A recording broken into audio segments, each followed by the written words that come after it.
RTC ధరలు పెంచడం సామాన్య విద్యార్థులకు చిన్న చిన్న ఉద్యోగాలు చేసుకునేటటువంటి వారికి, అదేవిధంగా మెట్రో ధరలు పెంచడం, దానికి అనుబంధంగా ఉన్నటువంటి MMTS ధరలు పెంచడం అన్నది నిజంగా కూడా దారుణం.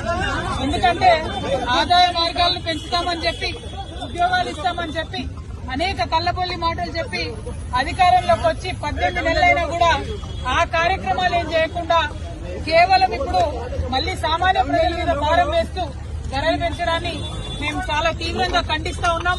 ఇవాళ అందుకోసమే బస్ భవన్ దగ్గర ధర్నా చేయడం జరిగింది.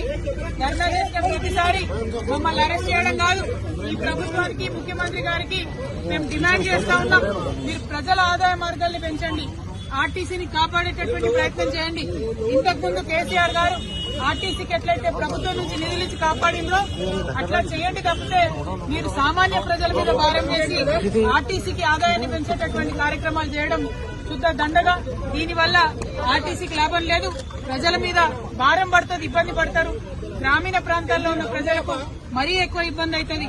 ఇప్పటికే మహిళలకు ఇబ్బంది అవుతుంది, బస్సులు ఎక్కే పరిస్థితి లేదు, మగవాళ్లు టికెట్ కొనుక్కున్నా కూడా నిలబడే పరిస్థితి లేదు, కూర్చునే పరిస్థితి లేదు, నిలబడే ప్రయాణం చేయాల్సినటువంటి పరిస్థితి ఉంది.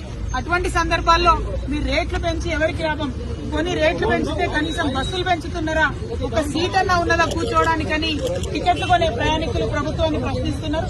అవేమి చేయకుండా కేవలం మీరు రేట్స్ పెంచడం చాలా దారుణం. ఈ వైఖరిని మేము ఖండిస్తున్నాం.